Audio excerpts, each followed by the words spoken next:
Thank you so much for joining us tonight. We've been working with the students for the last 7 weeks, twice a week, and it has been an amazing, amazing journey. You might have seen the name of the lecture theatre. The theatre has a name, which is wonderful. And I'm worried I'm going to butcher this, but... Oop, I paused. But the cultural name is what really matters to me, and that is the place where stories are told. And I could not think of a better name for where we are coming together tonight. Because tonight, our students are going to treat you to their stories, their wisdom, their knowledge, their insight. I was telling them just before we came in that these are their gifts, and it's only a gift when you share it with somebody else. And that's what they very generously agreed to do with us tonight. So I'm very excited to share everything that they've shared with me, with all of you tonight. Before we get into that though, I've got Brandy Morris from the Thunder Bay Indigenous Friendship Center, who's going to be opening us up in a good way. So please come up, Brandy. Okay, so good evening. Bonjour. Jawanug Benisikwe Indigenous Anemki Waju Nindoji, Maigan Nindojaba. My spirit name is South Thunderbird Woman. I am Wolf Clan Anishinaabe from Fort William First Nation here in the beautiful Thunder Bay. My given name is Brandy Morris, and I am the program manager at the Thunder Bay Indigenous Friendship Center. I am privileged to be here to open up this memorable evening, righteous celebration, and to nourish the partnership between the Thunder Bay Indigenous Friendship Center and the New Direction Speaker School. I want to start with saying congratulations to each and every one of you on this very special time of your journey in reconnecting your voice and learning how to hold space for what you have to say. I understand that with acknowledging your success, I must also give voice to the barriers and tribulations that have come throughout the same journey. As a strong Anishinaabe Kwe managing the wellness team for the Thunder Bay Indigenous Friendship Centers, I can openly say I have seen some of these moments of triumphs within our community. When speaking about resilience, we must try to look at the pain that has been inflicted upon the community, the culture, and the language of Indigenous people dating back to centuries, which still resonate today.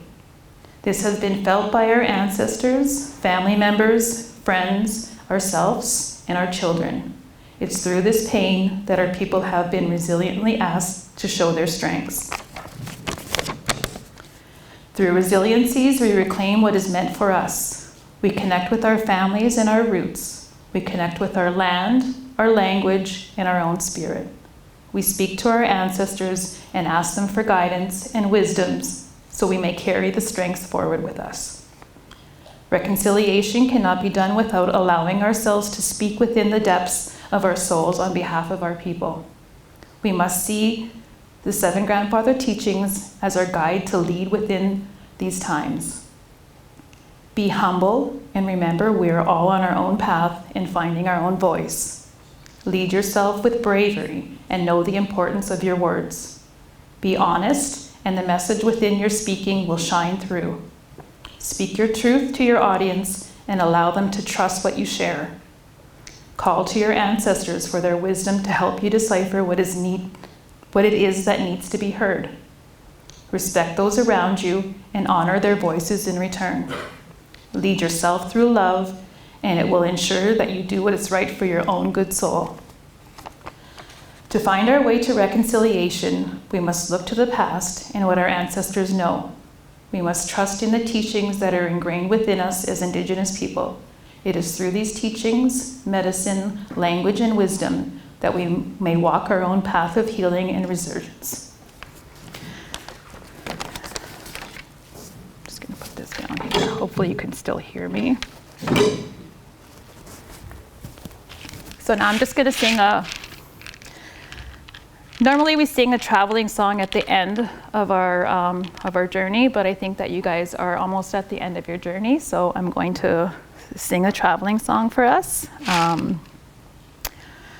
So I'm a little bit nervous about this part, but just bear with me. Way hey ya hey ya hey yo. Way hey ya hey ya hey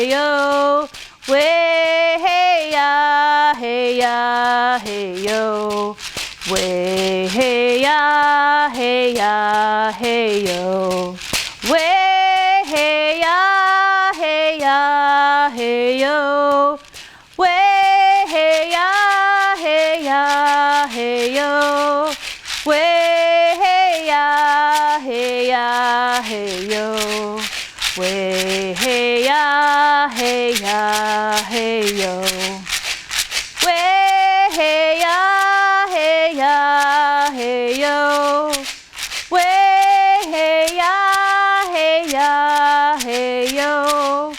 Way hey ya, hey ya, hey yo. Way hey ya, hey ya, hey yo. Way hey ya, hey ya, hey yo. Way hey ya, hey ya, hey yo. Way hey ya, hey ya, hey yo. Way hey ya, hey ya, hey yo. Way hey ya, hey ya, hey yo. Way hey ya, hey ya, hey yo. Way hey ya, hey ya, hey yo. Way hey ya, hey ya, hey yo. Mina waga waba min. Mina waga waba min. Mina waga waba min. Hey, hey, Yahweh, Yahweh, yo. So again, miigwech, and congratulations to you all, and I can't wait to listen to your speech. Miigwech, Brandy. That was absolutely beautiful. Thank you so much for opening us up that way. I think that sets a wonderful tone for the evening. Next, I would like to invite one of our former students and a board member, and somebody who I like to call friend, Teddy Bobrowski. Please come to the stage, Teddy. Thank you for that lovely rendition and speech. That was very heartfelt. So proud to be here today as a representative of Speaker School and a board member, a proud board member. And it's nice to see so many faces here in this new place. I've done this twice now. Once when I graduated, and one other time Ryan asked me to speak at City Hall for a graduation. I'm going to do a land acknowledgement for the land that we're here on today, that the Anishinaabeg people lived on long before we got here. We have the privilege and the honor of sharing this land with the people that were here before us. But I think it needs also to be mentioned how we treated them. This land acknowledgement cannot just be that we share this wonderful country with these people so generously. We treated them horribly, and we committed genocide on these people, and I think it needs to be mentioned. So if I could just have everybody bow their heads for a moment. I do this with injured workers, and I'd like to do it here today for the people that were killed on this land, defending their land. Thank you.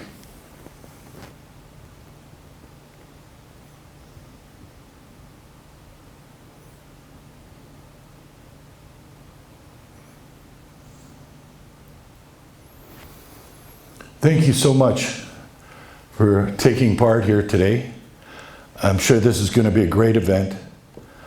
I'm happy to be here, and if I get the chance, hopefully I'll have a chance to speak more, but I'm going to let Ryan come up and take over, and if I do have time, I will do some more speaking because I love to speak. And this is a great place to do it. It really is. I mean, cameras. I love the seats. This is awesome. This is better than City Hall, man. I don't care what anybody says. So with that, Ryan, if you need me back, I'll be right up there. Thank you, Debbie. And you've always got space wherever I am, so I'll call you later.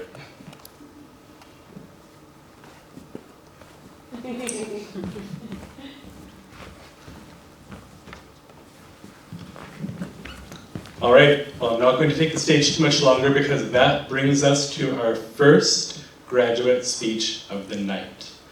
I am very, very pleased to invite Megan Scott to the stage.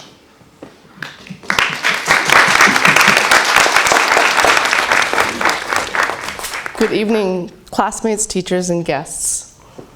How many of you came to college more than once? Well, this is my second time coming to college.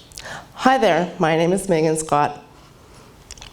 I'm born and raised here in Thunder Bay, so I'm here to tell you about what and why I came back to college for the second time. So my very first time coming here to the college is when I registered to take the PSW course. For those of you who don't know what PSW stands for, is Personal Support Worker. Why, you ask? Well, I have always liked to help others out when I can and when there is ever help that could be needed. When I was younger, like in my mid-teens, I volunteered at a home for age.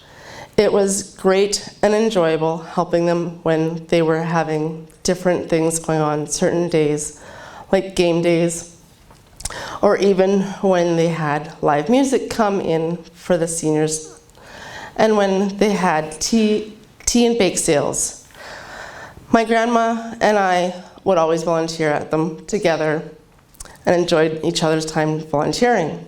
I would even just go and visit them, some of the residents, just to take them out for walks outside and listen to them talk about their past. They would talk about how and what they did growing up.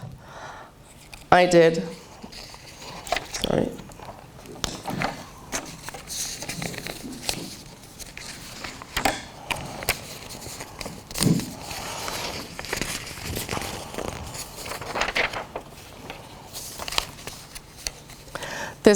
I did this for a few years. It was really nice, and doing this and seeing them with smiles on their faces as every time I came to visit with them. This is why I wanted to come to college to take the PSW course. I love doing the kinds of things that a PSW would do. For others, even more than volunteering. So I applied to the college for the PSW course. It was back in 2015, and I enjoyed it a lot, especially when meeting some new friends who I'm still friends with today, as well as seeing all the stuff that I learned while I was in the course. I also had a few field placements in 2 different places. My first one was in a retirement home, where they had their own rooms, and in each of the rooms, I did a few different things. And for each of the residents, I would change their bedding sheets or sweep their floors, or even help them with doing their laundry. As well as I would even vacuum the carpets and such, or just sit with them and play cards or keep them company. In my second one, I got to go with a PSW to different private homes to do other things that I have done.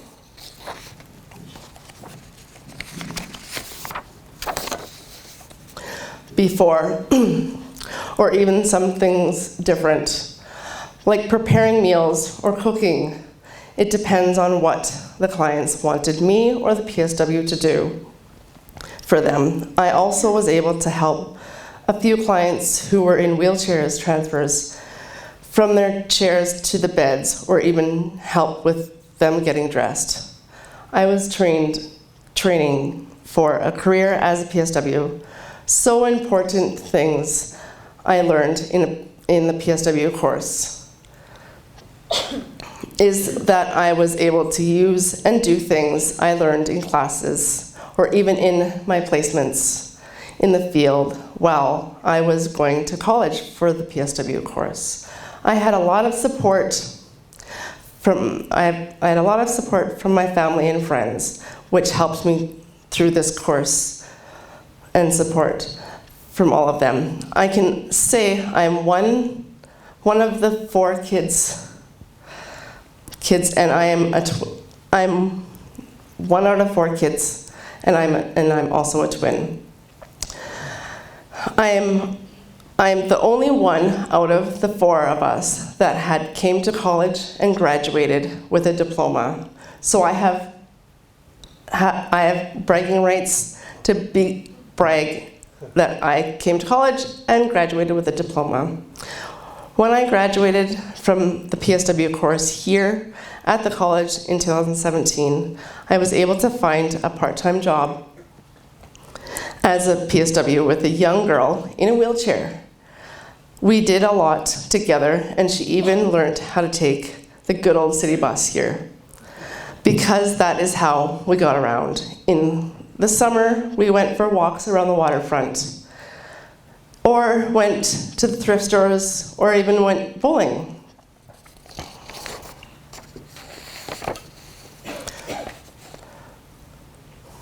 Some things to do, we even just spent time together at her place.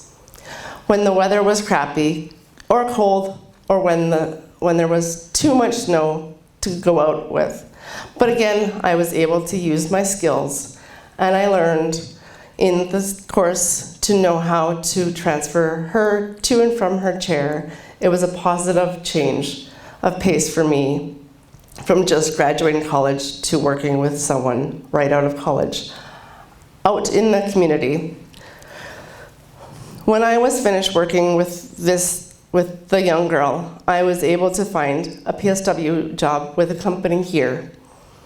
I was going to clients' private homes, like I did in my second placement, working with them, both elderly clients and clients who were not elderly, who needed some help by a PSW like me. I did home care for them, and sometimes I would go out to get some groceries for them.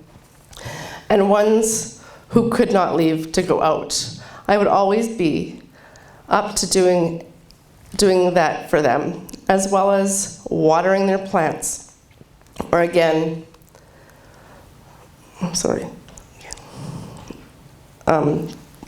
watering their plants, or again, just to sit and chat with them so they would not feel alone. They would tell me some really great stories, or even sing some songs that they remember. But when I mean sing, I didn't sing for them, they sang to me. I had this one wonderful client who I always looked forward to seeing. I would see her and her other half, as she called him. And the things they would tell me.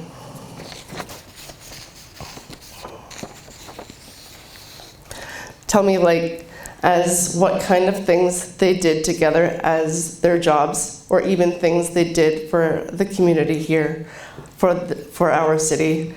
And she would sometimes, as well, I always look forward to meeting some of my clients' families and friends, as well as I always look forward to getting to know the clients' family and friends of there. I like and enjoyed the course in the college, and I'm also happy to say that I even talked about being a PSW to some of my friends, and that they even came to the college the year after I finished. They took the same PSW course that I did, and they are here tonight as well as my great good friends. After I worked as a PSW for about 5 years, I wanted to do something different different for a little bit of a change. So I heard about the Adult Career Entrance Program, also known as ACE, here at the college, from a friend, as she is in this program and likes it. She mentioned it to me.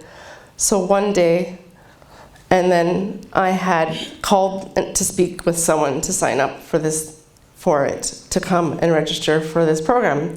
I've been in this great program since October of last year, and I am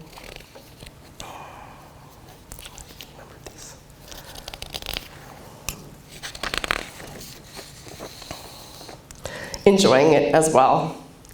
I have also met some great teachers who are there for us when we are stuck or need a little bit of help by them. I like that we can work at our own pace as well as at our own level in this ACE program, as well as great new friends. I have taken a few extra classes like this class. So my goals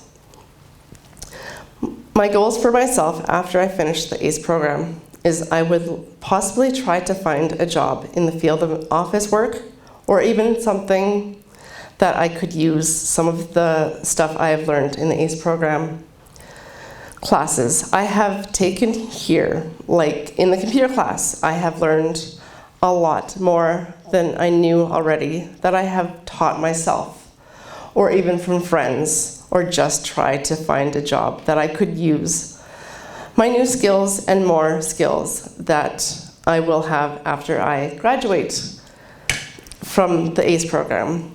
Or I just might come back to take a whole new and different course here at the college or something else. But as of right now, I don't know just yet what I want to do until next year after I'm finished the program. But I have enjoyed meeting new people and learn a lot more new things. And that's it.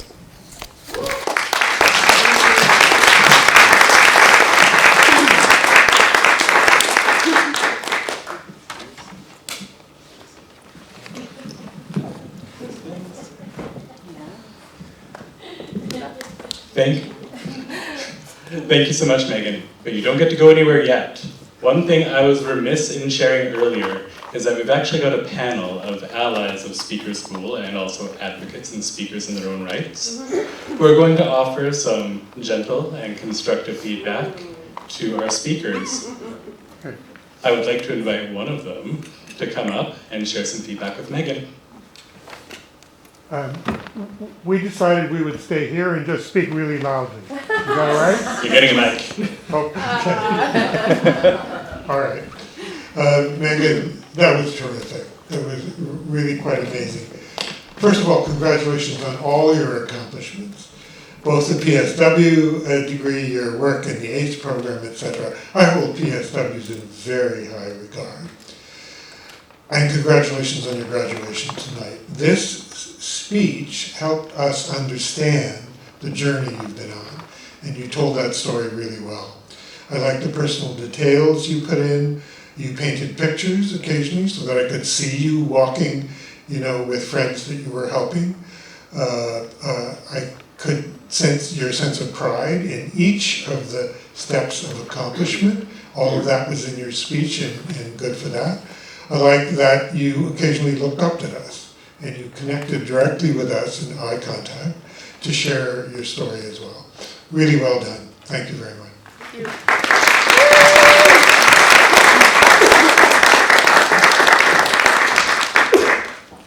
Thank you so much, Michael. And once again, thank you, Megan. Congratulations. Thank you for sharing your story and your journey with us. Next up, I would like to invite Evelyn Betty Ashton-Penescom to the stage. Hello, everyone. My name is Evelyn Betty Ashton-Penescom.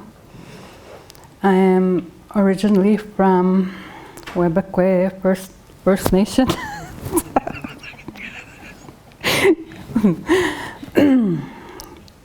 I am now living here in Thunder Bay. I can honestly say that this is the first time I'm standing on a podium and speaking in front of the large audience. A few weeks ago, Kim, the self-management instructor, was introducing this person from New Direction speaker class, Ryan. He was looking for people to sign up for his class, so I thought I would sign up for the class since it was online. And here I am. Before I start, I have one question for the audience. Does anyone here in the audience know what beading or beadworking means?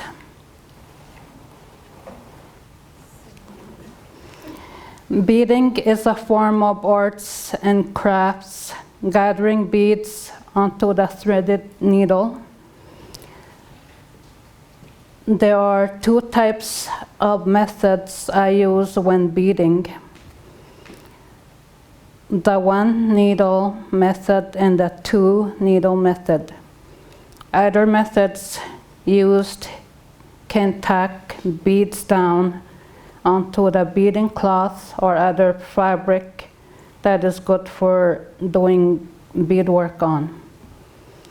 I will be talking about my own experience of how I became interested in doing beadwork and how beading became my hobby.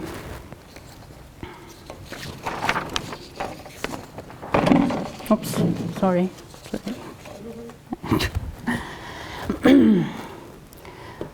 During my elementary school years, which took place in the early 1980s, at that time, I was about 10 or 11 years old, and in grade 5, grade 6.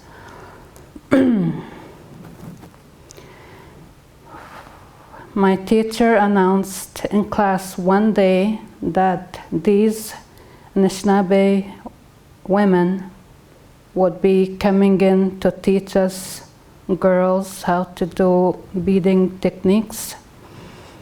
She said that these women will come in to teach beadwork once a week. At first, I was not sure what she meant when she said beadwork, but I do recall being intrigued by what these women could provide.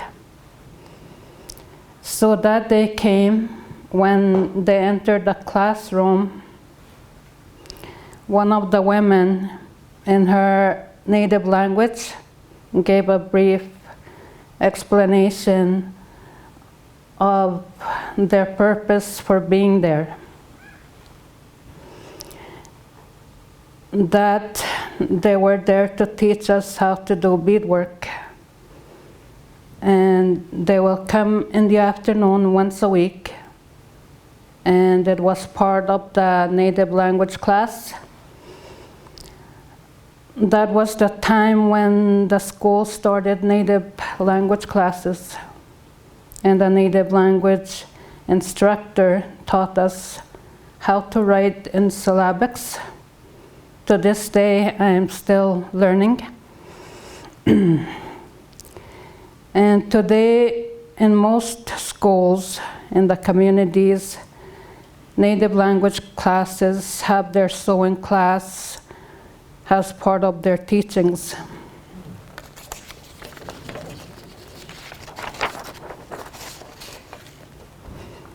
However, as these women took the arts and crafts out of their bag, and one of the women placed the colorful items, cloths and needles and thread on the table, I later learned that they were referred to as beads. I was curious as to what these were because I did not know. Once she had finished elaborating, she asked us to gather around her so she could begin instructing us how to do the beadwork. First, they were saying to start with a smaller project. Since we were just learning, she was holding the beading thread and the needles and started telling us what to do. We started by attempting to thread the beading needle and a tacking needle. The tacking needle was supposed to hold the beads together when sewing on the cloth, which took some time for me to do. I almost gave up a few tries, given that I had never done sewing or beading before. That was the year I slowly started learning on how to do beadwork, and throughout the years I have gained more experience in doing beading patterns and other projects. These women who have taught me years ago continue to instill knowledge and experience to me. Nowadays, there are people who demonstrate beading and other sewing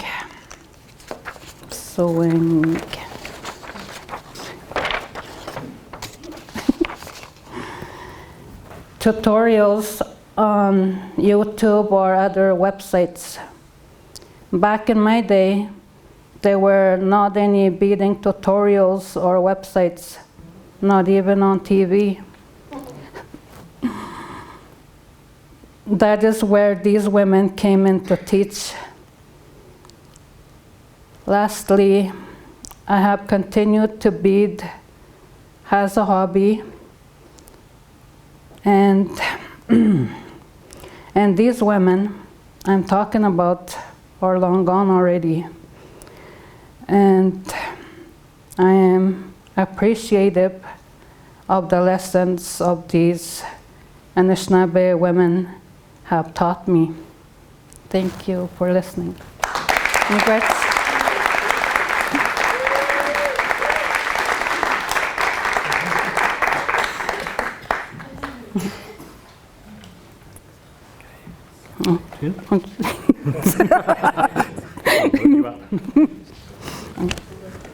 All right, don't go anywhere yet, because we've got some feedback for you.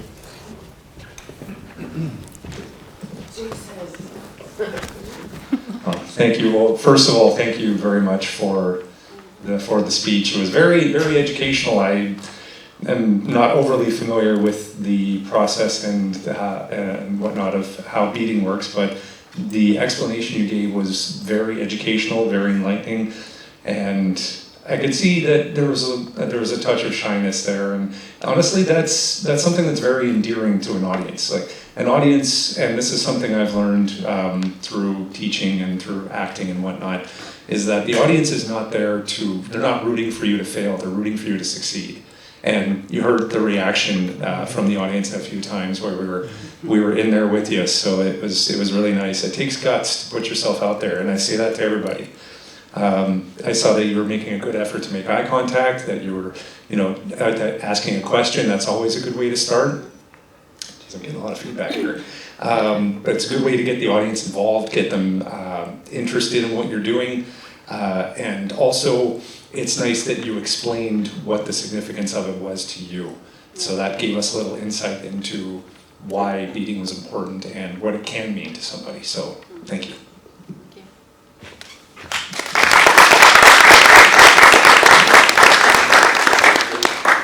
Thank you so much, Chris.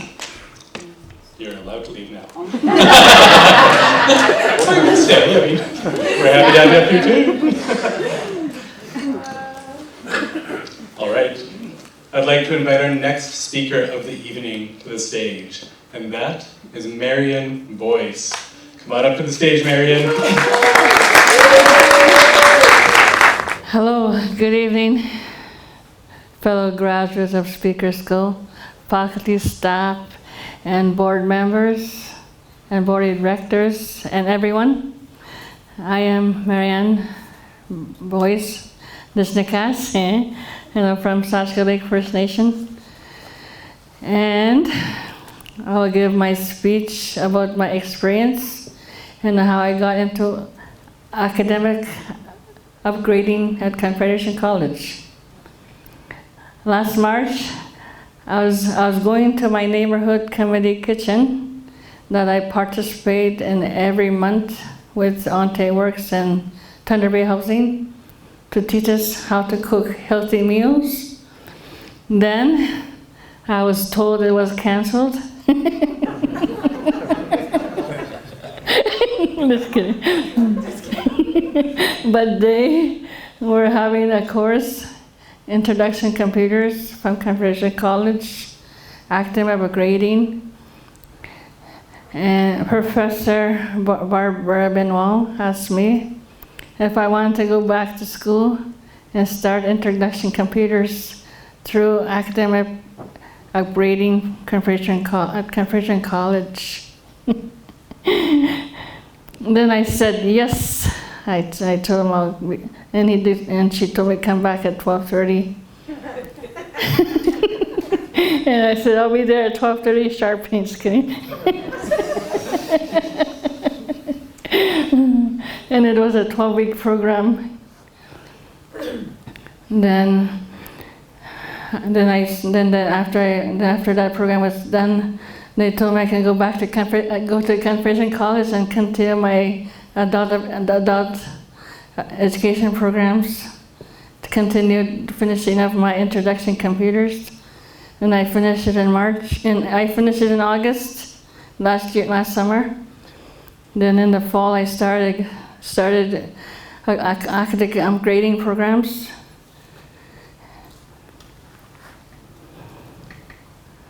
I started upgrading programs. I started ACE Computers and Math. I started only two courses first. And then in January I started 3 more courses. But it was very challenging for me to go back to school, due to my husband being unwell with his health. But he kept on supporting me, encouraging me not to give up, and to continue with my schooling and finish the academic upgrading courses. Beginning the school year, it was overwhelming with me and my husband's health. I was sick positive with COVID, and my husband's fistula in his heart wasn't doing good, and he had a surgery. In academic upgrading, I was registered with 5 courses: ACE Computers, ACE Mathematics, ACE English, Self-Management, and New Direction Speaker School. It's my first time taking speaker school too. I took that to improve my speaker skills and to talk to the audience. And then Ryan came to our class at the computers, the computer lab.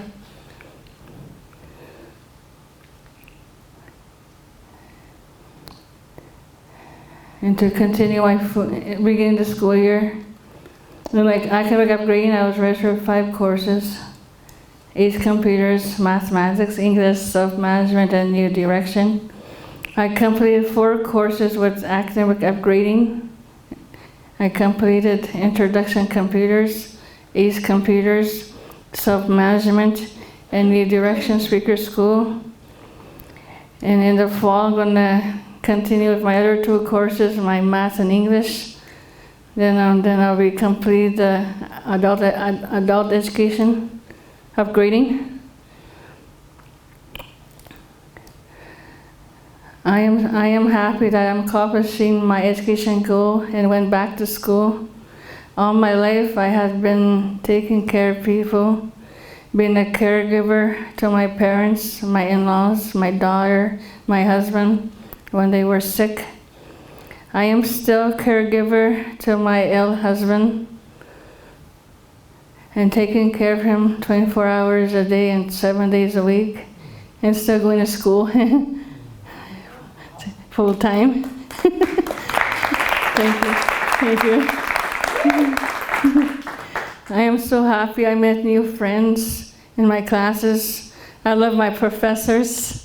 I love my friends and my professors. They help me, support me. Academic upgrading is helping me in upgrading my educational skills. When I am done with my academic upgrading program as a graduate, I am planning to take a college program course in social working or interactive media to do more computer work. In my computer course, I made a website, my own website. That was fun.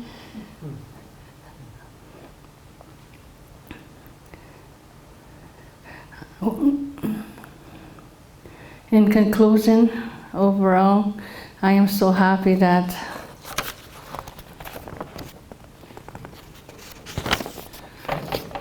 my professor Barb Benoit encouraged me to come back to school. I am inspired and accomplished my education. I accomplished my goal going back to school. Thank you for listening to my speech.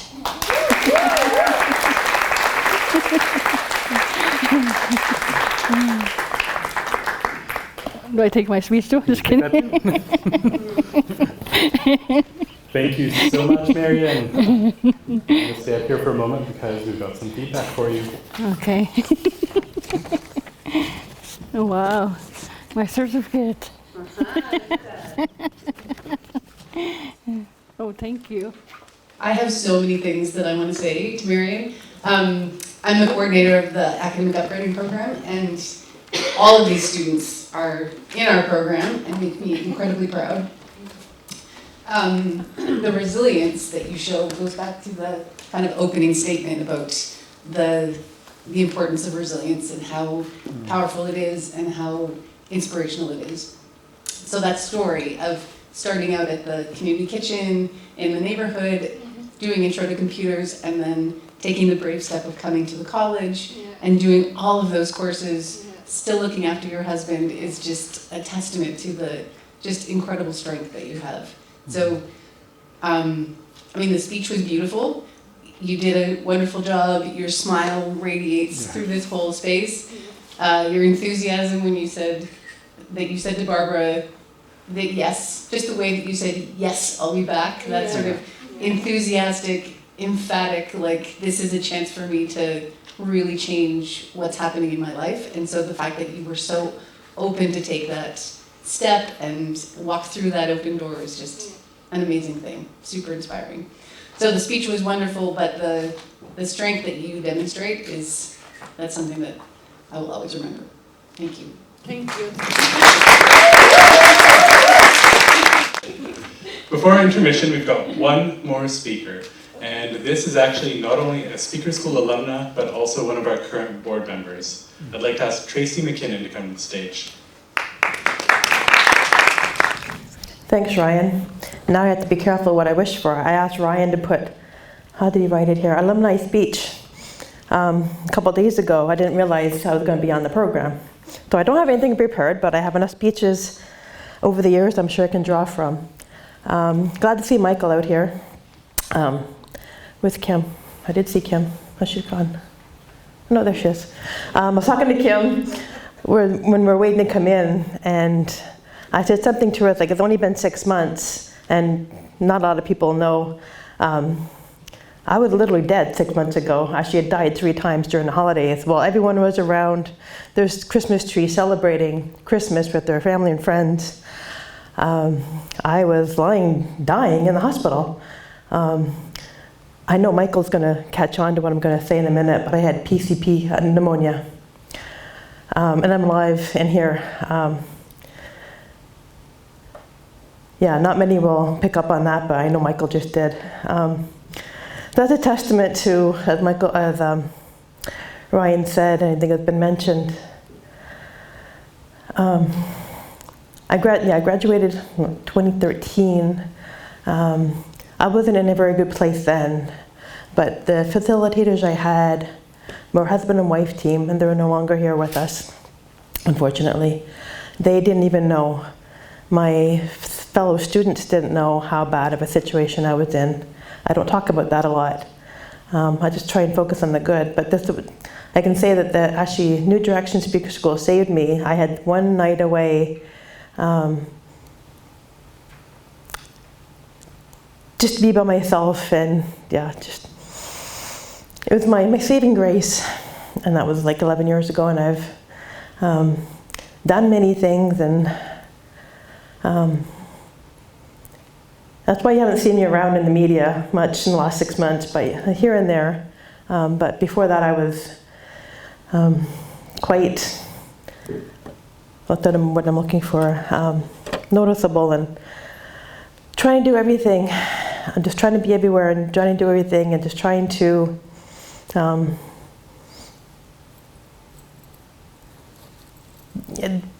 guess be part of something, but actually not being part of anything. Yeah, so I'm glad Michael is here tonight. One person that picked up on that. And thank you for your work that you've done for us over the years. Without people like Michael in the background, I wouldn't be here. But I am, and I know we're, yeah. But yeah, I'm just glad to be here, and I know Teddy shares a lot. He too came this close. Yeah, but we're both here. I mean, everyone's here for a reason. Thank you for sharing your speeches. I had classmates like you once upon a time, and I missed that part, so it might be a little inspiring myself just to maybe get back into it, because I do miss it. I miss that camaraderie. I think that's why I try to attend a lot of events, just to be part of something. As Ryan said, yeah, a New Direction Speaker School graduate. So just heads up, right, graduates? We're always looking for new board members. Okay, yeah, you're good. You are a phenomenal presence in our community. You have continued to be since the very first time I heard you. Your resilience, your willingness to be honest and vulnerable about what happens to you and for you, and how you continue to fight on and come up the other side. Your ability to say that in your speeches and your speaking is very moving. It's very compelling. I am in such awe of your resilience and staying with Speaker School, and the light that you shine for other students who come into Speaker School. You're a powerful presence in our community. Thank you very much. As are you.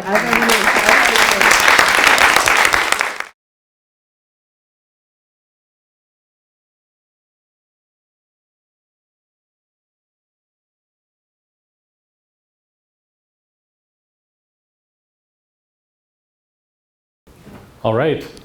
Well, thank you everybody for coming back. I hope you had a restorative, enjoyable break. So next up, we have a community partner who's going to be sharing a little bit about us, about the importance of Pride. I'm really pleased to announce that this year's Speaker School actually had a bit of a partnership with Thunder Pride during Pride Month, and that we are very, very excited to soon have the opportunity to work with the gay-straight alliances in the secondary schools and provide some leadership and speaking training for those students.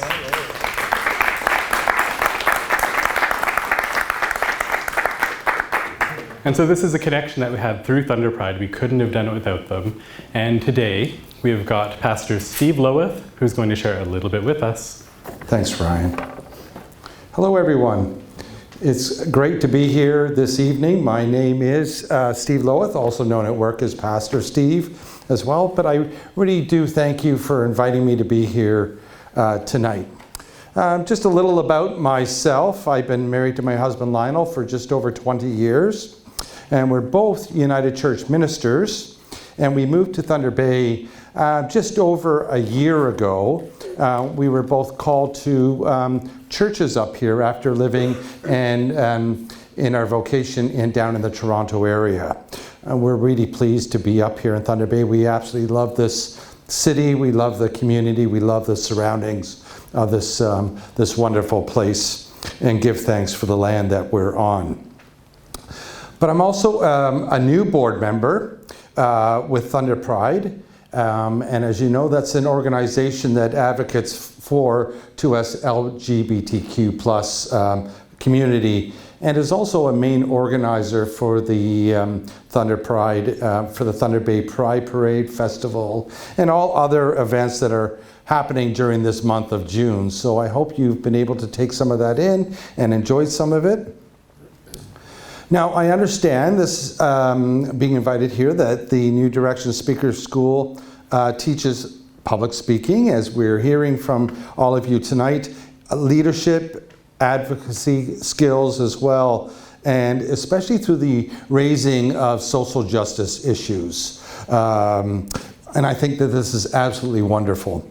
So many of us want to have a voice, need to have a voice, so we can essentially fight or advocate for justice in our entire society. So listening to you all this evening, I can see the areas of justice. I see the passion that each of you hold in your words and how they resonate through each of your voices tonight. It's lovely. It's wonderful to hear. And it is that raising of justice in society that I felt the call myself to the United Church of Canada as a minister in there. It allowed me to have a voice in a society where many have been marginalized and oppressed by where I work, the Christian church. And my voice is to create a hope that people who identify as Christian will realize in my vocation that the gospel of our faith is to love one another unconditionally, and that there are indeed safe choices within the church, believe it or not. One group of people that has been quite marginalized in the church is the 2S LGBTQ plus community. And for years, I was a member of a church denomination that I loved, but while they were saying that they were welcoming, would not ordain or marry or bless same-sex couples. However, I remained for many years as part of this church because the actual church that I belonged to, the actual church that I would worship in every Sunday morning, liked to break the rules. And I loved that. And I can tell you that for many years they did that. In the 1950s, as a matter of fact, they would hold secret queer dances in the sanctuary. It's lovely to hear all of that. They would move the pews to the side and open up the dance floor and get the music going, and people would, whatever, Elvis probably in the day, right? But they also, in the 1960s, they curtained off a third of the sanctuary where they provided cots and a safe place for American draft dodgers during the Vietnam War.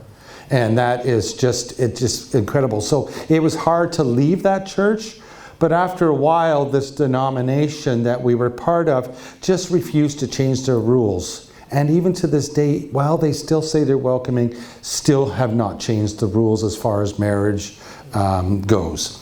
So we're hoping that that'll change, but it was exhausting to fight for all of that.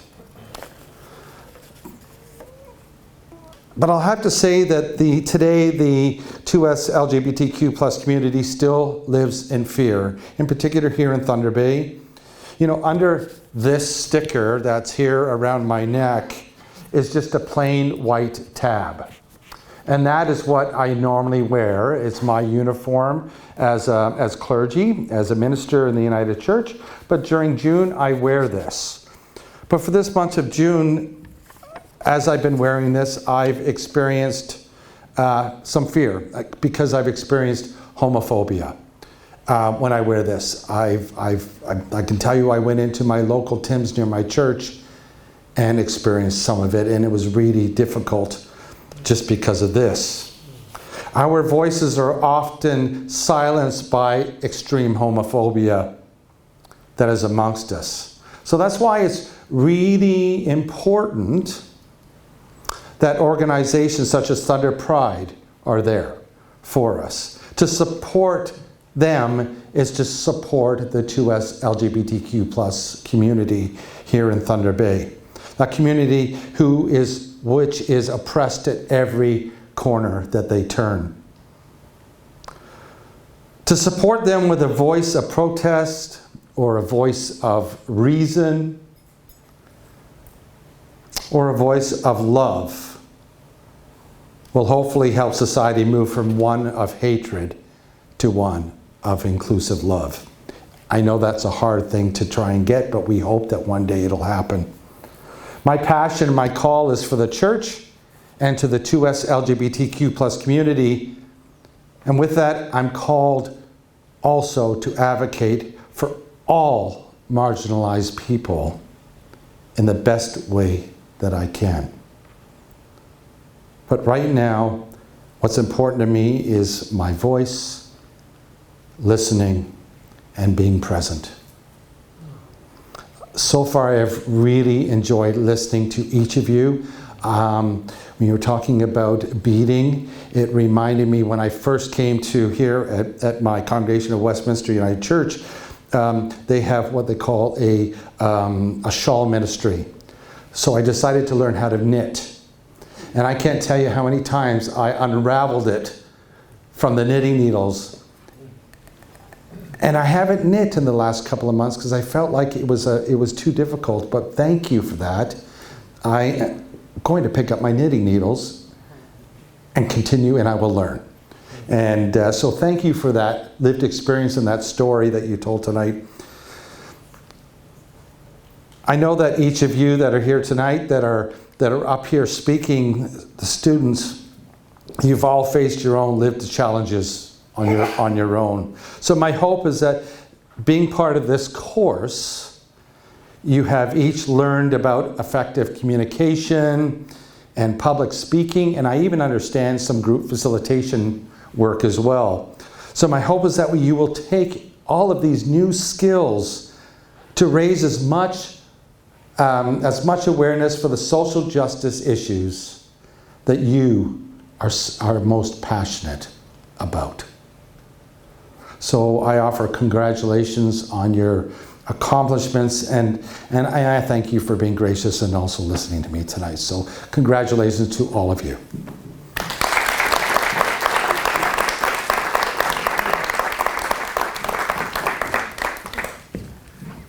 All right, well with that, we've got our next graduate speech of the evening.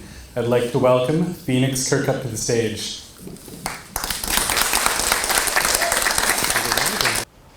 Poverty.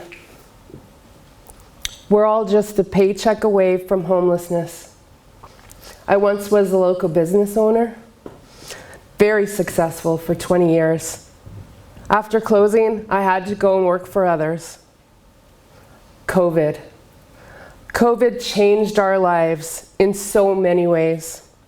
I had 2 full-time jobs, a house, 2 vehicles, a lot of extras, and my kids. The end. Or rather, just a new beginning.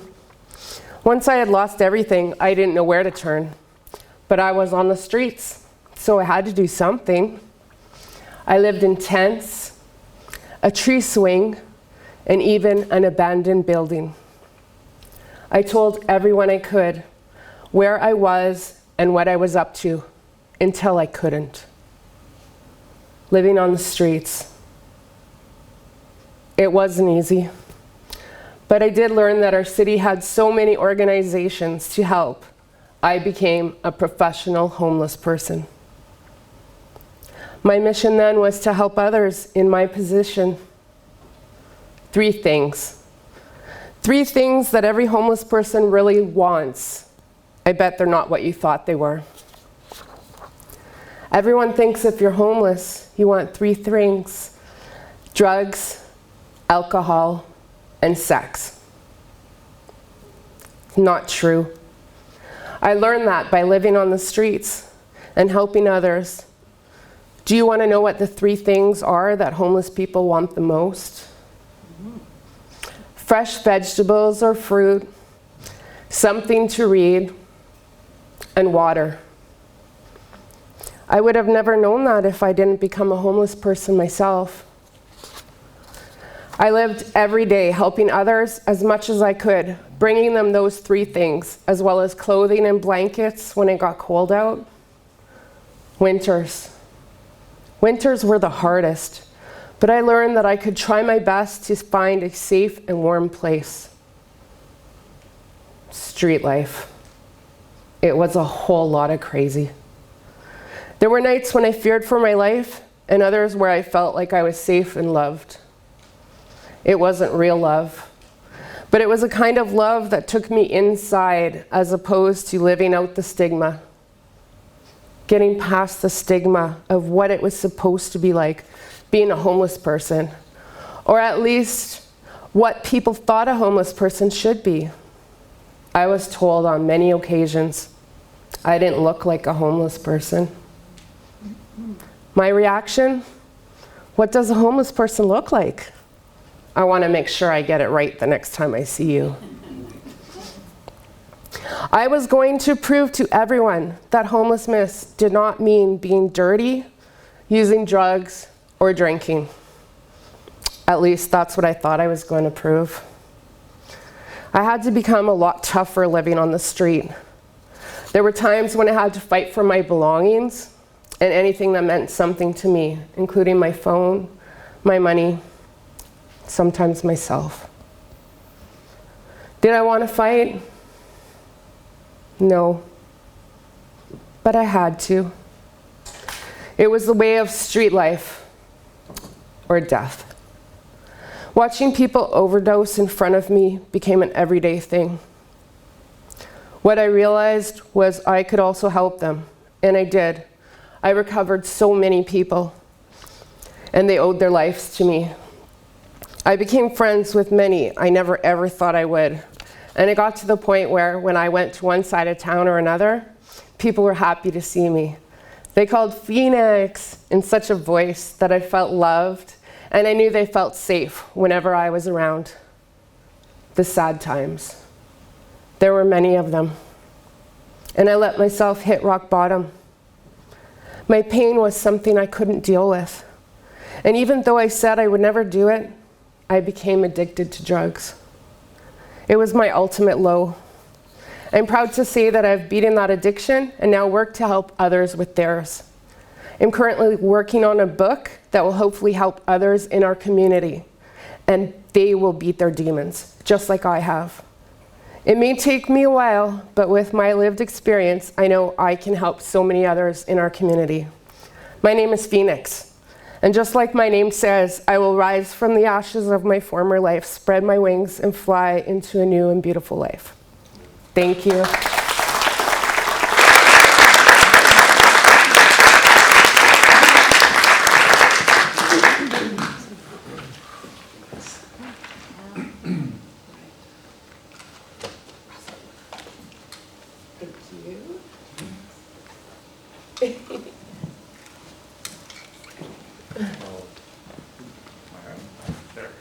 Turn it on, Jason. There we go.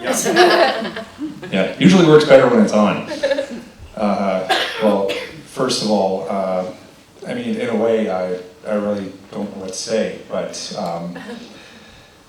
what I felt what you were saying. Like, I have never experienced that myself, so I, of course, would never claim to know what you're feeling, but just the way it came across, I felt it. It was very impactful. It was very personal. It was also very inspiring, and you, I think, just based on what you said here today, I think you have an inner strength that very few people on this planet have. And it takes that kind of strength to be vulnerable with all of us. And the experiences you had, no person should ever have to go through, but again, it was inspiring because you took those experiences and you turned them into a positive. And, you know, as cliched as it sounds, you're a hero to a lot of us. Thank you. Next, we've got a student who some of you might be familiar with. Rebecca occupies an unusual place in speaker school. She attended the current class, but she also graduated one a couple years ago. And she also graced us with a speech at a previous grad as well. And we were very thrilled to have her back. So I welcome you to the stage, Rebecca Jansen.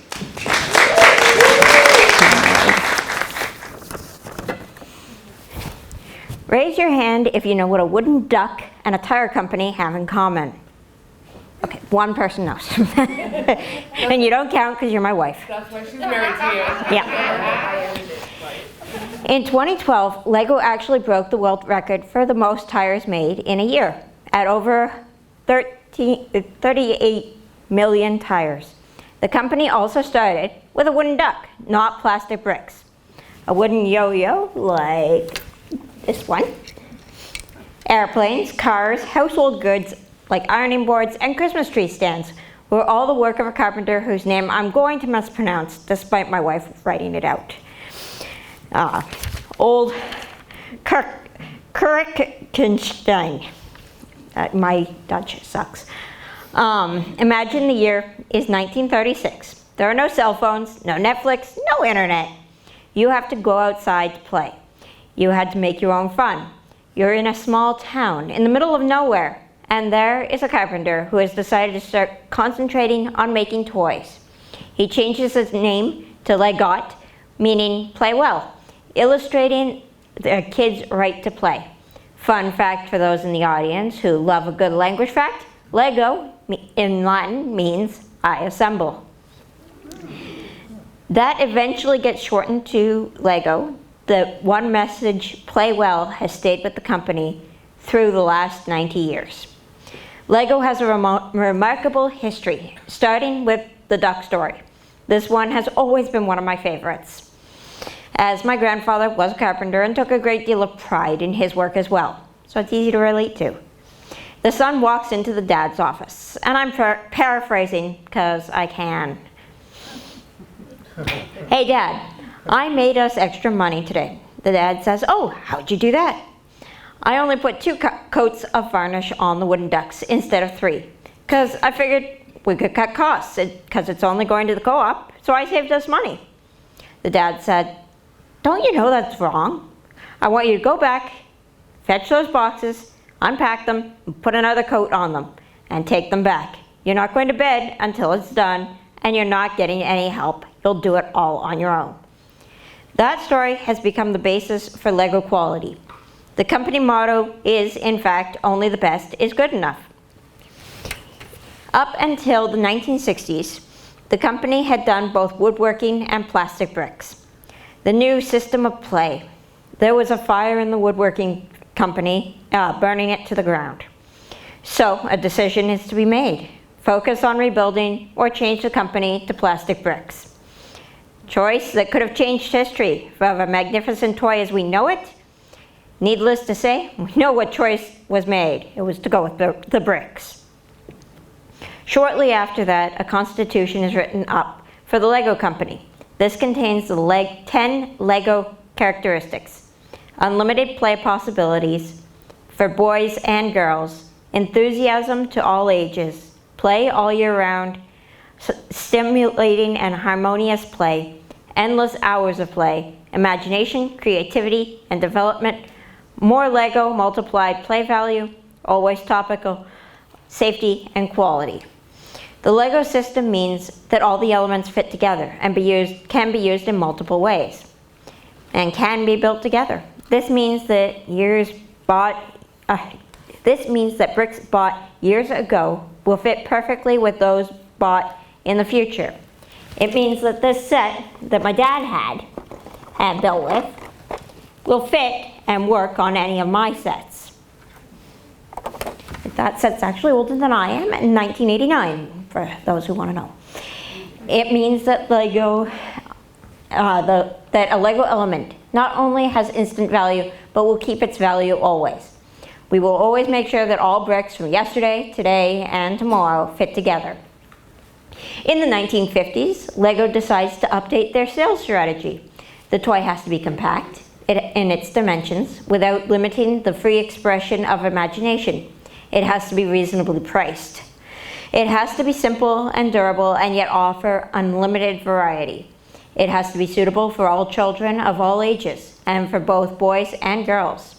It has to be classic in its presentation, i.e. classic among toys, needing no renewal. It has to be easily distributed. Another fun Lego fact is that Lego refuses to make realistic weapons, instead choosing to do historical and fantasy weapons. So the focus isn't on the conflict, but it is acknowledging as something that children and adults should work on through choosing to not glorify or encourage violence or warfare. Lego started with cityscapes to teach children how to operate in traffic. It also was reality-based so that the children could relate easily. The following sets were Space and Castle. The Space allowed for creative play. What if there is life out in our galaxy? And honestly, what kid doesn't dream of going into space or vanquishing dragons or bandits? Lego allowed for these themes to be explored. In my opinion, next came the creepiest Lego creations. They were called Fabuland, and they were made for young children to act out fantasy stories. It was supposed to be allow for the stories to be told by the parents, and thankfully, these creepy nightmare-fueled creatures were a flop. Unfortunately for me, and my nightmare fuel, Fabuland is making a comeback in the Lego universe as Animal Crossing. So, just as creepy, but now for all ages. In 1989, Lego created the Pirates, based on the historical stories of the Caribbean, pitting pirates against soldiers of the colonial army, and occasionally against the indigenous people for the first time. As such, this spurns a collection of peg-legged, hook-handed, bearded minifigures for the first time, adding different expressions. In the pirates get to use the traditional Jolly Roger and crossbones, their opponents known as the Imperial Soldiers or Governors, with their blue coats to be replaced with the red coats, the indigenous islanders of the Polynesian-based people, typically neutral. However, don't catch them on a bad day. They have taken both sides prisoner in the past. In 1995, sharks, which I actually brought a pair of sharks.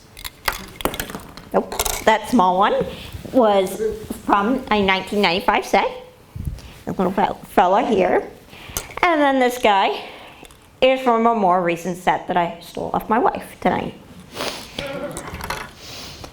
Okay.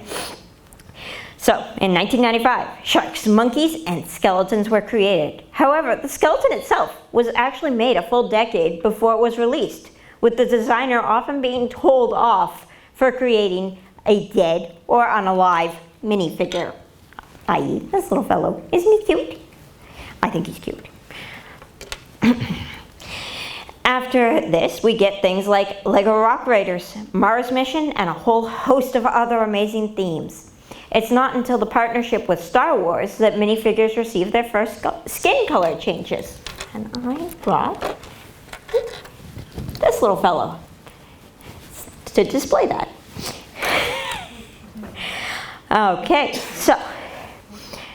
Lego Harry Potter brought about the first minifigure with a nose issue. Who knew noses could be an issue? That would be Lord Voldemort. So how do you display the fact that the minifigure has no nose when you don't typically have noses? How do you illustrate it? The solution? Identify that a nose was there by bringing about minifigures with noses for the first time. Now, there's minifigures with hearing aids, and that would be this little fellow here. He has a mini hearing aid on, just in case anybody's wondering.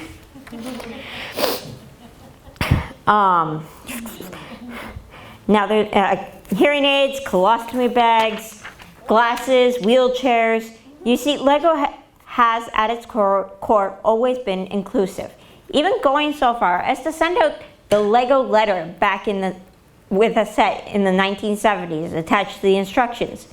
The letter reads as follows: to parents, the urge to create is equally strong in all children, boys and girls. It's imagination that counts, not skill. You build whatever comes into your head, the way you want it. A bed or a truck, a dollhouse or a spaceship. A lot of boys like dollhouses. They're more human than spaceships. A lot of girls prefer spaceships. They're more exciting than dollhouses. The most important thing is to put the right material in their hands and let them create whatever appeals to them. This is known as the Everyone is Awesome set. It came out in June several years ago. And the colors are supposed to be in straight, even, nice little lines. I didn't like that because my wife and I, we're not straight. We're queer as queer could be, I guess, if you want to put it that way. So I altered the build, and every year I rebuild it in this general pattern. Sometimes I mix up the colors a little bit more, but I like this. I prefer it. Lego calls it the Everyone is Awesome, but let's face it, it's a pride set. Now, other examples of Lego being for everyone, for anything, is a boy named David. When he was 9, he received his first Lego bricks. He had Poland syndrome, which meant his arm didn't fully develop. Fast forward 9 years to when he's 18, and he's built himself a prosthetic arm out of Lego Technic, which is what my little car is made out of.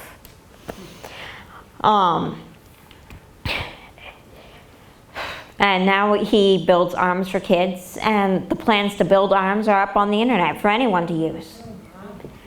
Building means so many different things to so many different people. My granddad was a carpenter, but he always took the time to build and play with me. It was important problem-solving techniques that he was teaching me. I've been building for as long as I can remember, though I did stop for a bit, hiding my Lego away in a closet when people told me I shouldn't play with toys. I needed to grow up. I still snuck the Lego out and played with it despite them, but I was careful to clean up and never get caught. These days though, I'm a proud AFOL, or adult fan of Lego. Building brings me a sense of peace. It calms my mind. Though I'm not saying I don't love to break out the minifigures and run them around the sets. It's upside down. There we go. Thank you. I'm no longer ashamed, and in fact, I've infected my wife with the same love of building. Now, you may be thinking, how is Lego inclusive with the Lego Friends sets? Well, I have a few of those sets, and, well, I'm not a huge fan of the minifigures. In those sets, I do still love the sets themselves. The minifigures come in both male and female, though the reason I don't like them is simple. They're too tall. No, in all seriousness, they feel a bit more bulky in my hands. It sets geared more towards malls and real life, adding color to the otherwise blue world that is the Lego cityscape. Another thing I love about Lego is the Easter eggs. You may think Easter eggs are only in video games or Easter. However, I brought my little buddy Rexy here to tell you otherwise. You see, he came in the Jurassic Gate set. Inside his skull is hidden a tiny little Lego green frog as a reminder that in the movies they used frog DNA to complete the missing links. In one of my Halloween sets with an owl, there is a bat built into the base. In the bottom of the Natural History Museum, there are bones. If you look around the rest of the museum, there are references to earlier sets. I won't spoil them all. I will say, if you do take up building Lego, keep your eyes peeled for the little Easter eggs. I challenge you to go online when you get home and look up the Tree of Creativity. No pictures that I could print out could possibly impart how amazing this creation is. It holds the title of Most Iconic Lego Model, standing at 15 meters tall, made from more than 6 million Lego bricks. The whole Lego house in Denmark is built around this work of art, allowing it to be viewed from every angle with different sets and Easter eggs hidden everywhere. Though, speaking of the Lego house, in what is called the vault in the basement is every set ever created in pristine condition in their boxes, including the wooden duck. If you'll allow me to bounce back to a previous topic for a moment, I'd like to touch on Lego's sustainability. Lego is slowly making more sustainable choices. Plastics made from plants, recycling. They are removing the plastic bags, replacing them with paper envelopes to hold the pieces. Not only is Lego making their bricks more and more eco-friendly, but did you know if you Google Lego Replay, Lego will give you postage allowing you to send old bricks you no longer want so that they can be cleaned and sent to organizations that help kids? You can donate old bricks for free. They'll send you the postage to send them. Lego doesn't just do fun. They also do realistic models like the International Space Station or the Discovery ship or the Mars rover, the Perseverance. They do planes, trains, and automobiles. Recently, I've gotten into the Lego flowers because I like giving my wife flowers, especially ones that don't wilt and die. I'm never more than 5 feet from some sort of building material when I'm at home, tinkering with something. Building is as deep in who I am as the autism or the fact that I'm married to a woman. I build because it's who I am. It's how I cope and relax. Then there's the art factor and the pride in having built something for others to see. There's the Rivendell set, which I don't have, but is a real piece of art. There's the Eiffel Tower and countless other architectural designs, including the Roman Colosseum. Every year, when we start decorating for Christmas, we take out the Christmas Lego and we sit down to build together, from the Lego train to our ice rink to the gingerbread house. It grows every year. Even Rexy gets a little Lego Christmas hat built. It's part of our tradition. The bonsai tree gets decorated with colored studs, so it's decorated for Christmas too. We have Halloween and Easter, but it's the Christmas Lego that brings the holiday together for us. From Lego Star Wars Advent calendar ships that decorate our smallest tree and get lost endlessly, to the Lego train racing around our largest tree until it runs into our orange cat. Though I've probably babbled quite enough enough now for you to get the hint. Get out there and build. It doesn't matter how big or small, if it's a car or a dragon or even a $5 set from the dollar store. Take the time to do something mindful for yourself or build with a loved one, because in the end of the day, we're all kids at heart. Kids with adult responsibilities, heavy burdens on our shoulders, who deserve to take the time and remember to play well. I'll leave you with one quote from my granddad. Don't take life so seriously, you can't get out of it alive. I do have to apologize to Ryan. At the start of every class, he goes and he tells you, please don't switch topics the night before or the day of. Well, I did it. In my defense though, I didn't know I was going to switch topics until yesterday morning. You probably thought this speech was on Lego, but I would like to inform you, it was not actually on Lego. It was an example of my hyperfixation. That is not to say I don't love all of these wonderful facts, and I knew them all before I started, or to say I don't love Lego, because I do. Music, Lego, biking, currently photography, reading are all my hyperfixations. Lego, though, calms my mind. It slows things down. It allows me to think more clearly. When I'm stressed, I go for the Lego. When I have a problem I can't solve or a concept I'm trying to work through, Lego. Music, on the other hand, brings that into balance. It allows me to move faster, think clearer, work out my aggression or frustration. When allowed music, the whole world is crystal clear. Lego clears everything away. Music opens the whole world up, depending on what I need for myself. Hopefully, by finally being able to share this love of Lego with a literally captive audience, I'll be able to move back to my love of building as opposed to needing to read all of these facts and share them repetitively with my wife. I hope you all enjoyed this adventure down the rabbit hole of hyperfixation, because my autism, not a phase.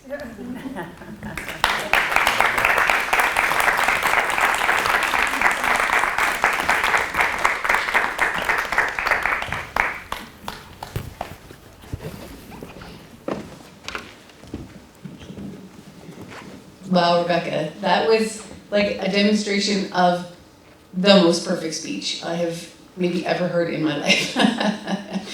You have props, you have personal stories, you have history, you have questions, you engaged us with the laugh sign, you were so animated in your delivery that I listened to every word and could have listened for another hour just with maybe my own hyperfixation, which I never had until 10 minutes ago, and now I want to know everything there is about Lego.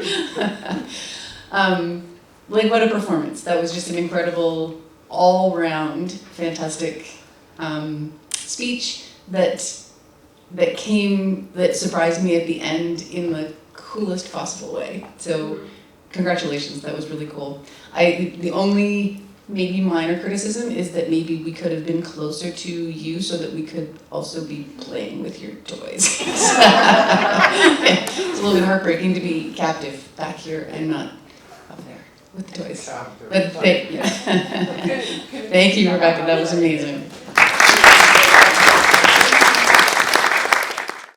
All right, so for those of you who are looking at the program, we do have Katie next, but unfortunately Katie could not be with us tonight.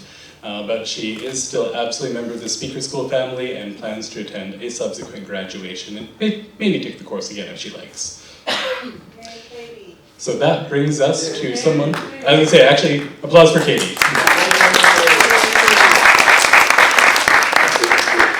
She was with us the whole time and a very enjoyable presence to have. But that does bring us to our second last speaker of the night, and somebody who I'm very excited to welcome here. So I'd like to bring Candace Field to the stage. But when I knew that we were able to do it live again this year, I was very excited to invite Candace to be part of this. And Candace actually traveled, is it okay to say where you're from? Yeah, go ahead. So Candace traveled in from Dryden to be with us today.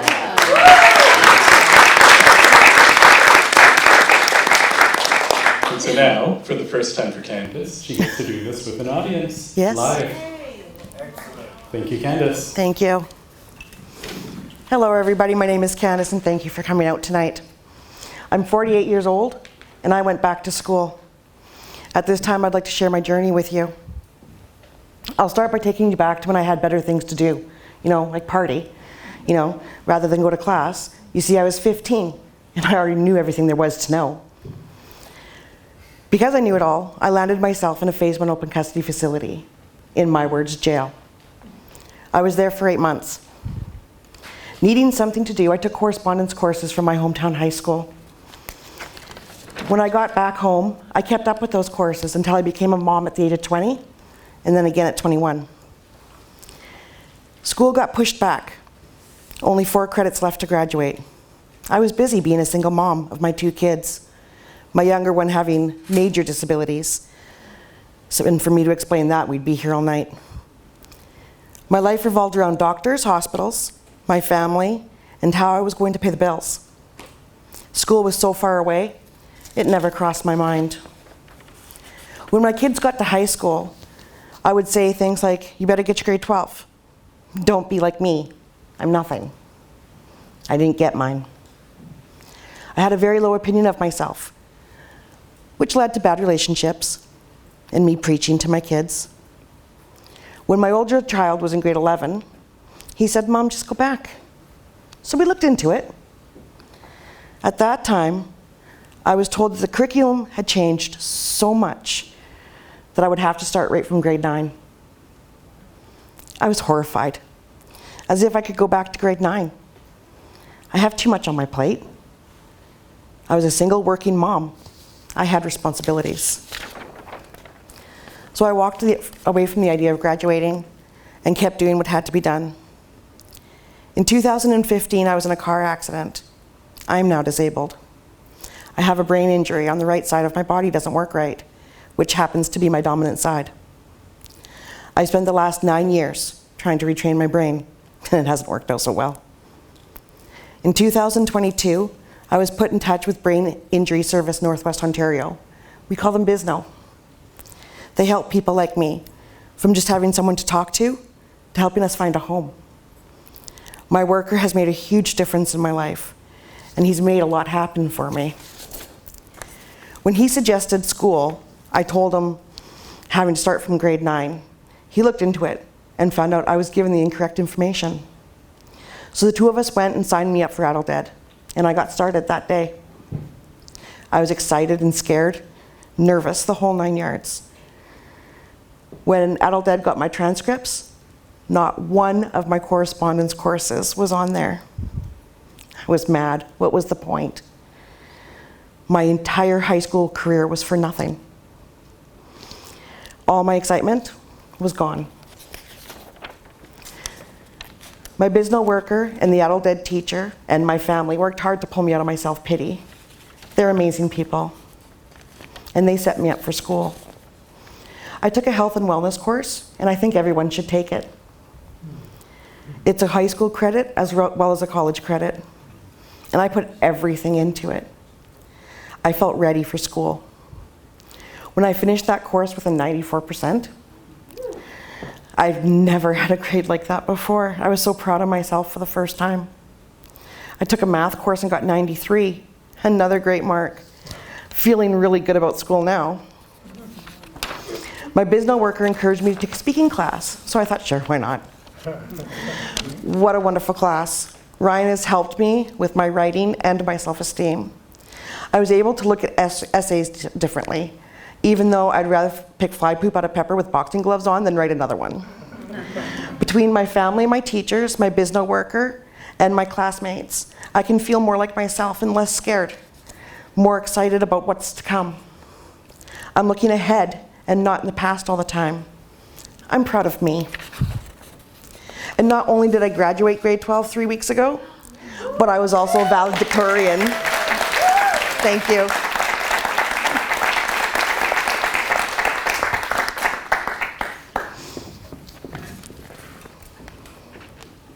Thank you. I never got that last year. Didn't? I could actually hand it to you now. No kidding, thank you. Coming. No problem. Stay on stage, you give me some feedback. Oh, okay.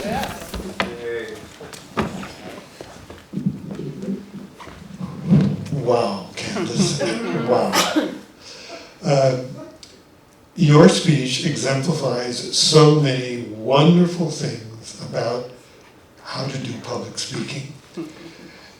You're an example of what Speaker's School is supposed to be all about. You did a couple of things that I want to point out that are so effective. You chose to do direct address to us. You're using your speech, but you're talking to us. You're not simply reading a story, you're talking to us. You use humor delightfully. You use reflection. Something happened to you, and you reflect on it, learn from it, and tell us what it was that you learned. All of those lessons are ongoing in your speech as it moves from A to B to C to D. You're vulnerable, you're honest, you're sincere. It's very, very powerful speech. Really, really effective speech. Thank you.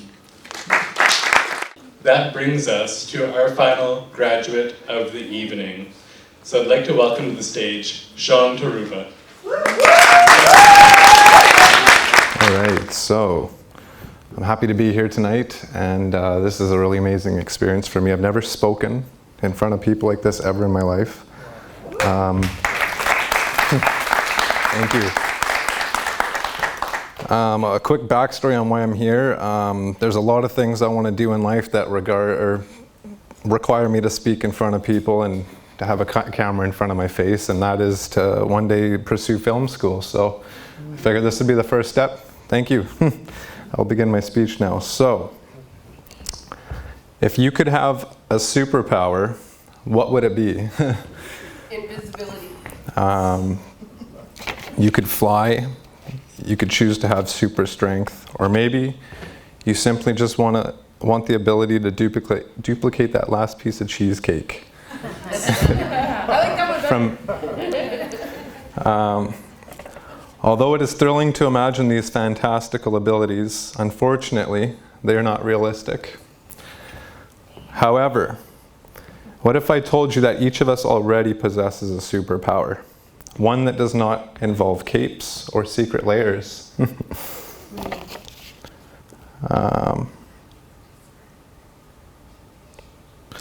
It is simply the power of being different. So how is being different a superpower? To begin, let's recognize that we are all unique with diverse backgrounds, experiences, and perspectives. Our differences are our superpower. They shape who we are and what we can achieve. If we look at our differences as a strength, we can begin to understand our superpower. Okay. Remember to embrace your differences. The way you see the world matters. Our lens is what allows us to affect change from our perspective.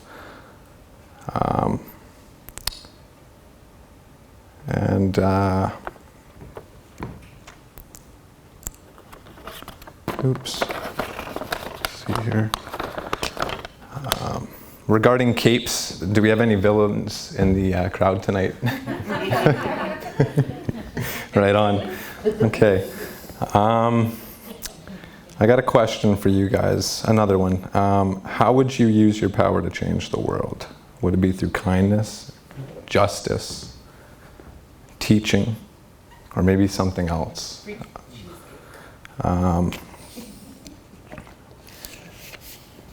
In a world hungry for change, you have the power.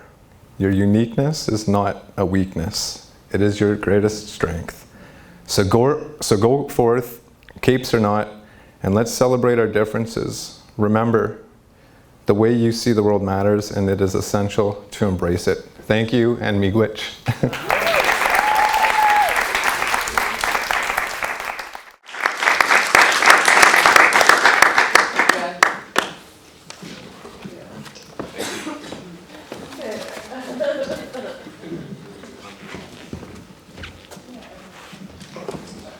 First of all, Sean, thank you for that speech. It was a great. The introduction was really good. You know, you said you're talking to the audience. You know, you're engaging with them. That's always a good way to start. Asking questions throughout is always a good way to go too, because it gets the audience thinking. You know, okay, how would I handle this, or how would I answer that question? You spoke very clearly. I could understand everything you were saying. I have played villains before, but only on stage. I definitely wouldn't consider myself one in real life, but admittedly that's part of the fun, is that you get to play a character that's not you. But anyway, I found that your speech was definitely very relatable, and you know, I'm a big fan of like superhero movies and comic books and all that stuff. I have been since I was a kid.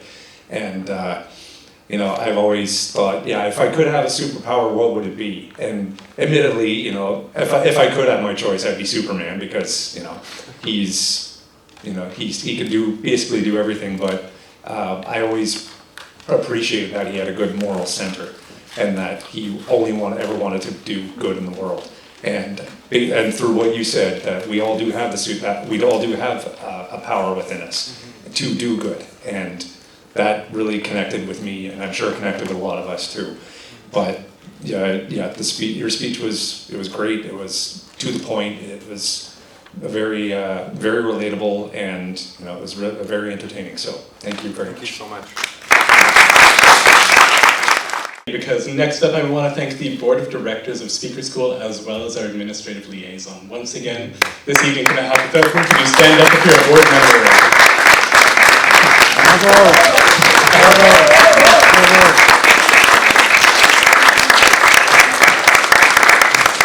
Thank you, folks. I didn't warn you that you had to stand up tonight. Exercise class. We have some partners who I'd also like to specifically thank in making this evening work. Partners like the Thunder Bay Indigenous Friendship Center, who are directly responsible for the food outside tonight, but also supporting us and our students. We've also, once again, Thunder Pride, who gave an amazing speech and supported us in our growth. Shaw Cable for being here tonight, and Confederation College for providing a space for us. We have got so many amazing community partners, and those are really only naming a few, but those are the ones that really caused tonight to come together the way that it has.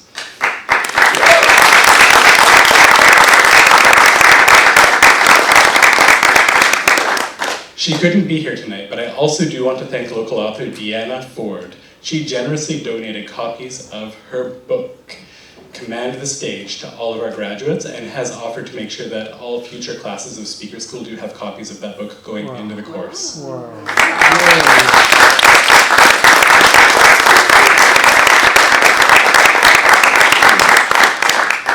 More than anybody else, though, I really do need to thank our students.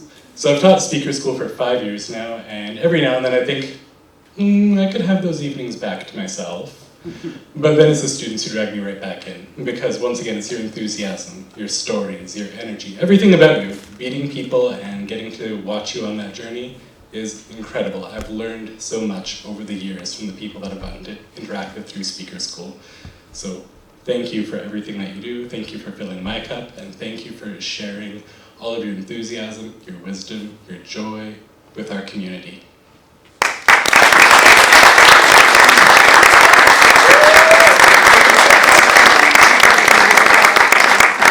So today's not really the end. Today's really just the beginning of another journey.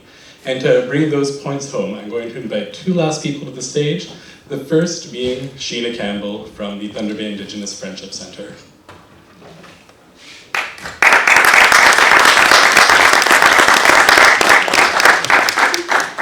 Sheena is also a board member with Good Food Box and provided some very fascinating information to our students this term. This is the awkward part. I didn't know I was going to do this until intermission, so I also have nothing prepared. But the one and only time I was on this stage prior to this moment was in 2015. I had gone back to school for the recreation therapy program, and it was the end of our first year. And my final project for one of my classes, we were doing a presentation on mental health, and my topic was generalized anxiety disorder, and the auditorium was really dark, and there was just a spotlight on me, and that was a way to, trigger that anxiety that I was talking about in the presentation. But, I look back at that time as a stepping stone in my life when things were hard, and reflect on the journey of the last 9 years. And here I am now working at the Thunder Bay Indigenous Friendship Center in the program that is all about nutrition education and diabetes prevention. And it has also been a big part, evolved into a food security program. And I could probably do a whole speech on that in itself. But tonight is about the graduates. And I was lucky enough to get to facilitate one of the sessions of the 14, I think it was, this round. And it was quickly put together. We did a lesson on the medicine wheel and how to use the medicine wheel for our health and well-being. And the discussions that came about that night, because I didn't know what to expect, I didn't know a whole lot about New Directions Speaker School, and being online with you know, I wasn't the instructor kind of thing. I'm just jumping in. Was really enlightening and really inspiring, and watching the connections being made among the people in the class. I told Ryan that, you know, it was really fun, and I looked forward to seeing where this led to. So he invited me tonight to see the speeches, and they were awesome, you know, to hear everybody's journeys and the things they're passionate about, as well as the alumni speeches as well. I also love adult Lego. I have a Star Wars one. I did the Mandalorian helmet. It took me, you know, and I was hooked, kind of thing. So I just wanted to say congratulations to everyone here. Hopefully it is just, you know, much like my recreation therapy program that prepared me to be where I am now today. This is a stepping stone to where you're going, and you can look back on that and be, wow, look at what I've done. So you should all be very proud of yourself. I'm grateful that that I got to be a very small part of it. So. Thank you so much, everyone, for coming out tonight. Thank you, Ryan, for doing this. You really are special to Speaker School. The job you do is incredible.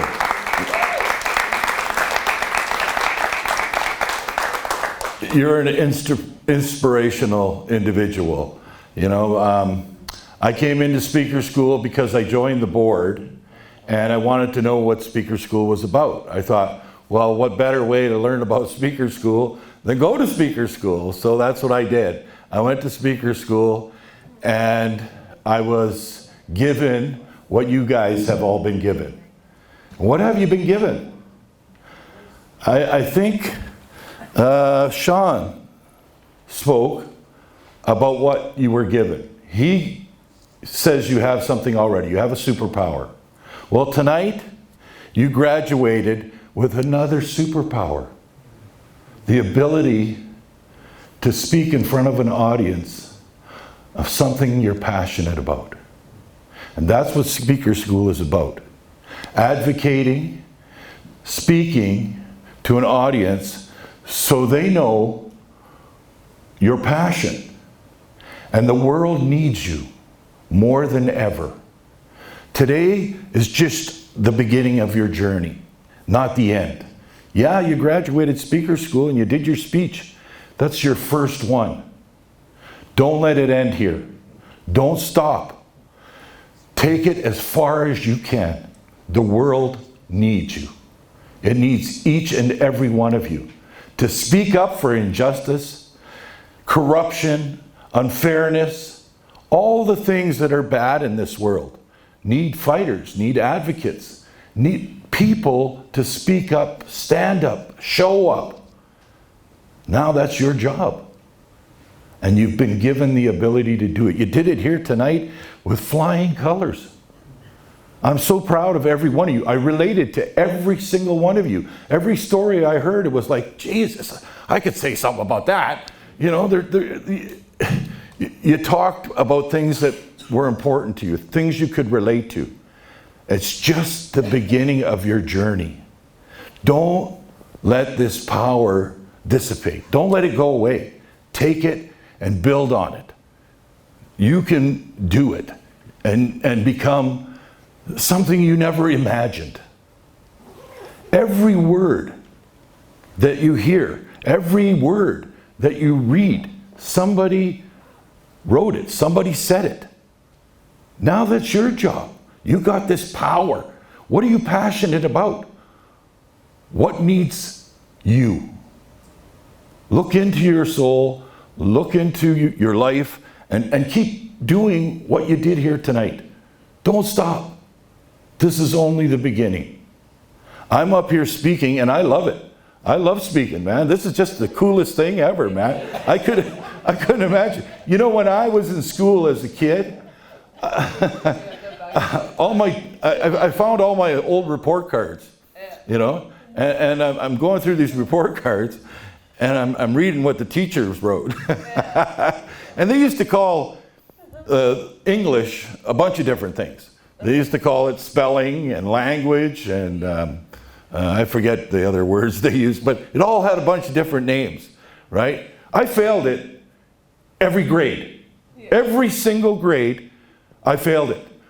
When I left high school in '75, I had grade 9 English that I passed the second year I took it with a 51. I passed it with a 51. I failed English all the way through school. And I'm up here speaking in front of all of you here today. Isn't that incredible? Yeah. You know?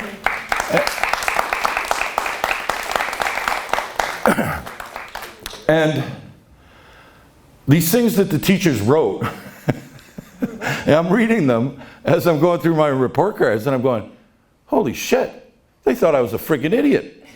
All my teachers thought I was a friggin' idiot. You know, like, wow, I didn't know that. I'm going, well, I guess my parents did, because they must have read these report cards. You know, but I was just amazed, you know, at what people wrote about me as a child. And then I went on to, after I left school, I went to work on the boats, sailing on the Great Lakes. I started the year after the Edmund Fitzgerald went down. So the Edmund Fitzgerald went down in '75. I started sailing on the Great Lakes in '76. And I started to read because I had all this time to myself. It's kind of like being in jail. Right? You got nothing else to do, nowhere to go, you got no friends, no family to hang out with. Once you're done work, you're looking for something to do. So I started reading. There was lots of paperbacks on. Everybody had like 10 or 20 paperbacks in their room. So I started reading. Well, I spent 4.5 months on that boat, and I read over 100 paperbacks. I went to get tested at 18 to go to school as a mature student. And I thought, well, you know, I only had grade 9 English, I'm going to have to start at the bottom, right? And they tested me, and they said, I had grade 12 level English, and I didn't need any upgrading. And I went, what the hell are you talking about? I never went to school. How could I have grade 12 English? Like, I couldn't even pass English ever. I failed it every year, you know? But that was just from reading. So take your skill, develop it. What you're passionate about, research it, study it, learn about it, and then write about it, and then speak about it. Because that is your superpower. And I want you all to believe in yourselves, because I believe in you. So thank you.